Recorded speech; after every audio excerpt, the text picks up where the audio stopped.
a lot of women talk about falling into the industry by accident rather than a kind of deliberate choice and thinking, I'm going to do this, I'm going to study this. Do you think that, first of all, do you think that's accurate? Do you think that's true? Yeah, I've heard that as a common theme across some of the older generations as well. Like, just feel like anyone who's part of the baby boomers, even to some of the millennials, they weren't really encouraged to join STEM fields. There are instances where there have been a few, and it's been because they had a mentor or someone who saw their potential either in science or math and encouraged them to pursue it, but it wasn't a lot. I think it's changing. I think there are more women who are pursuing some of the trades and even construction more purposefully because they're seeing other women in the field now and they like what they see. And I'm a strong believer in representation matters. So if you can't see it, you don't really necessarily believe you can be that thing. But if you can see it, it's easier for you to believe that you can also pursue that same path. Yeah.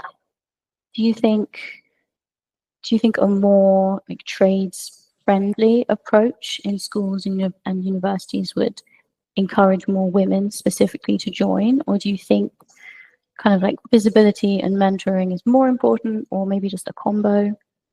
I think it's a combination because, again, if, a lot of, even the high school that I graduated from, some of the vo-tech curriculum, I've gone and visited the classes and there were only maybe a handful of girls compared to the amount of guys in there. And, some of them were very outgoing, very opinionated, very outspoken, really believed in themselves, had a high level of security and confidence.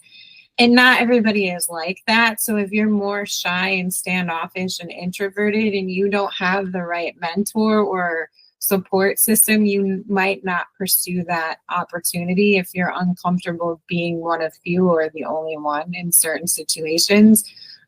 So I think it's really important to connect with like-minded people and have sort of that, like I'm an introvert naturally, and I get energy from any of my friends who are extroverted, and it's just really a better situation for me when I'm around people that have that extrovert personality, because it brings my personality out more.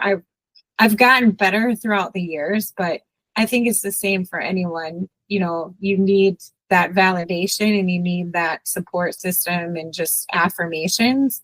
And with that, I think people's confidence and self-security grows a little bit more.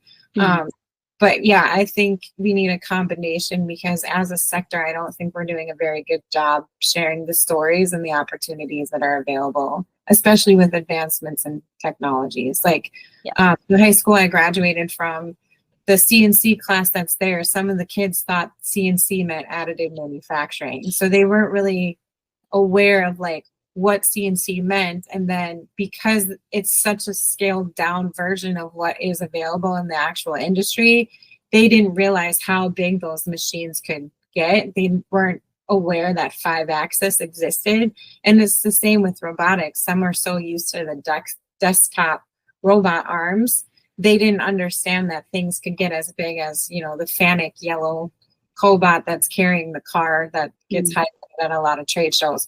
They didn't understand it could scale up that big. So we definitely need to do a better job at exposing them what the possibilities are.